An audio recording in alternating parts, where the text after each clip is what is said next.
Assalamualaikum warahmatullahi wabarakatuh. Saya Yudi Pramuko, YouTuber tertua di semesta.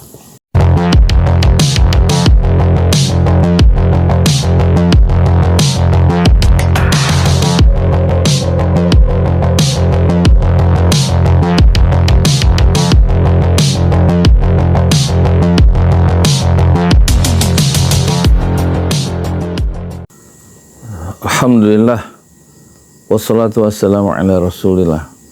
Kalau kita perhatikan pikiran-pikiran dan elaborasi dari Anies Baswedan ya, terutama di channelnya yang official yaitu Anies Baswedan, dan juga cuplikan-cuplikan saat kampanye itu, kita melihat ada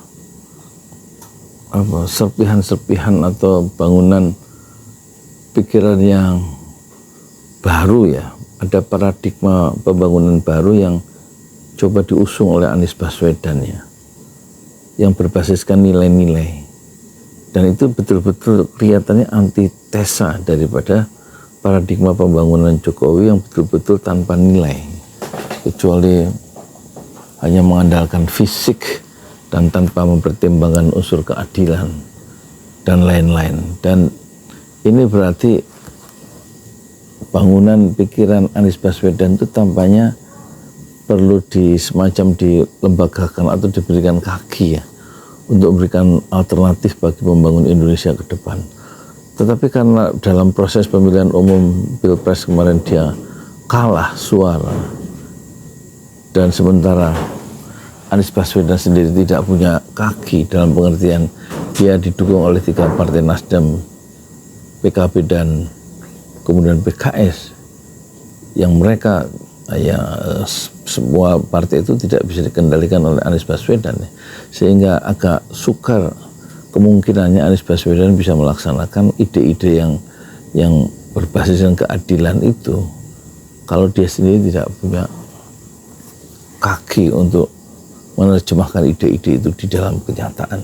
Oleh karena itu, menurut saya perlu dipikirkan, atau memang sudah dipikirkan, saya nggak tahu, pentingnya satu partai yang akan memberikan kaki bagi ide-ide Anies Baswedan yang merupakan ide-idenya merupakan paradigma yang baru ya dalam pembangunan Indonesia ke depan. Barangkali pikiran-pikiran Anies Baswedan tentang koperasi yang begitu jelas waktu dia menjelaskan pikiran-pikiran tentang koperasi di depan pengurus Dekopin kalau tidak salah itu,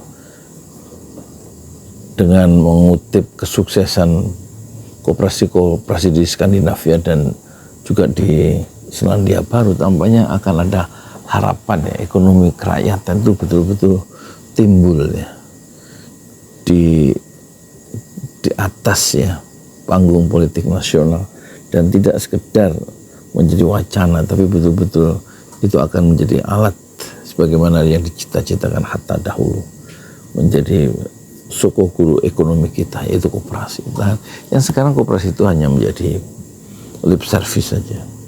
Oleh karena itu perlu didesak Anies Baswedan itu untuk membuat partai. Sebagaimana dulu SBY itu memiliki kendaraan sendiri, memiliki Partai Demokrat, begitu juga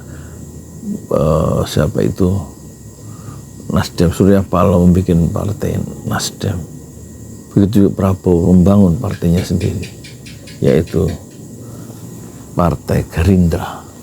Padahal SBY, Surya Paloh, dan juga Gerindra, tiga-tiganya adalah anak kandung Orde Baru.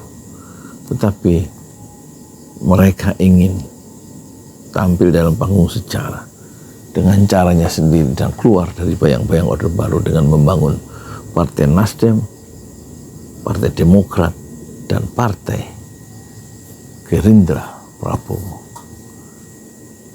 Tentu ini semacam enrichment, pengayaan dalam landscape politik Indonesia modern kita. Padahal mereka satu formatnya sama, format Orde Baru cara berpikirnya, baik Surya Paloh maupun Prabowo dan juga SBY. Sementara Anies adalah different, berbeda format berpikirnya itu.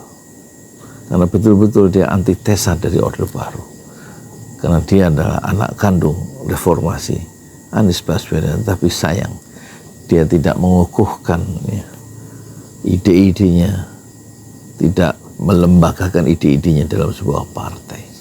Yang tentu jika partai itu dibentuk, Anies Baswedan akan bisa menyalip pendahulu-pendahulunya, baik akan melompati Prabowo, Anies Baswedan akan melompati Gerindra, dan juga melompati Surya Paloh dengan Nasdemnya, dan juga Anies Baswedan. Jika dia punya partai sendiri, dia akan melompati Partai Demokrat, dan yang untung adalah rakyat Indonesia secara keseluruhan dan juga bangsa kita. Bisa ada harapan menjadi bangsa yang berkeadilan dengan basis nilai-nilai keadilan, kejujuran, kesetaraan dan seterusnya, yang menjadi satu bangunan keyakinan yang sudah mendarah daging dalam diri Anies Baswedan sejak dia masih muda remaja, sejak mahasiswa di Yogyakarta. Assalamualaikum warahmatullahi wabarakatuh.